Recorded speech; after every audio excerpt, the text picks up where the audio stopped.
వీధిలో ఫస్ట్గా చిన్నగా మంటలు దిగిన చిన్నగా మంటలు చెల్లరెగినాయన. ఇక్కడ వీళ్ళు చెల్లరెగేలోపు వీళ్ళు తెలియదు, వీళ్ళు బయట ఉన్నారు పండ్లకు పోయి వచ్చేటోళ్ళు కాబట్టి వీళ్ళు కూలి పనికి పోయేలోపు కొద్దిగా మంటలు అయితే పెరిగిపోయినాయి. ఆ పెరిగిపోయే లోపల సిలిండర్లు ఉన్నాయని వీళ్ళు భయపడి ఏం చేశారు, బయటకు వచ్చేస్తారు. అందరూ భయపడి బయటకు వచ్చేసే లోపు ఒక గుడిసెలో అయితే ఫస్ట్ సిలిండర్ పేలిపోయింది. ఆ శబ్దాలు అయితే మళ్ళీ పక్కన ఉంది. ఒక సిలిండర్ పేలింది 10-15 ఆ టైంలో పేలింది. ఒకటి 10:30కి అట్లా పేలిపోయింది. ఇంకొకటి ఇంకా 2-3 సిలిండర్లు ఉన్నాయి. ఇక్కడ 2 గుడిసెలు అయితే ధ్వంసం అయిపోయినాయి. సిలిండర్లు అయితే 2 పేలినాయి. అదైతే మేము చూసినాం, కళ్ళారా చూసినాము. సో మొత్తం ఇక్కడైతే మొత్తం నష్టం, పూర్తిగా నష్టం. ఇంట్లో వాళ్ళకి మనుషులకి అయితే ఎవ్వరికి ఏం జరగలేదు. ఎందుకంటే అది వీళ్ళ అదృష్టం. ఇంకా నా పేరు జయరామ్, సర్కిల్ వాసి. ఎంత పెట్టుకుని డబ్బులు?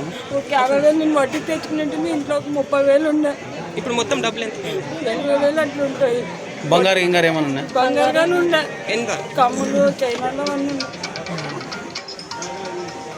వీళ్ళు రోజువారీ కూలిగా రోజు పోయినట్లుగా కూలి పని పోతారు. ఈరోజు కరెంట్ షాట్ కొట్టడం వల్లనే అనుకసి అనిపిస్తూ ఉంది. ఎందుకంటే కనుక వాళ్ళు ఏదైనా ముందు జాగ్రత్తగానే సిలిండర్ కూడా ఆఫ్ చేసుకొస్తే పోతారు. అది కరెంట్ షాట్ కావడంతో చిన్నగా మంటలు చేరి లెక్కేసి మొత్తం ఫస్ట్ ఒక కొట్టం కట్టుకున్నది గంగమ్మ అనే ఆమె కొట్టంకి, తర్వాత పక్కనే ఉండడంతో ఇంకొక కొట్టం కూడా అంటుకుని 2 సిలిండర్లు పేలినాయి. వీళ్ళు ఈమె భర్త కూడా చనిపోయి ఒక 1 year అయింది. వెనక ముందు ఎవరు లేరు. ఇవన్నీ దృష్టిలో పెట్టి అందరూ తోచిన సాయం ఆమెకు కూడా అందించాలంటే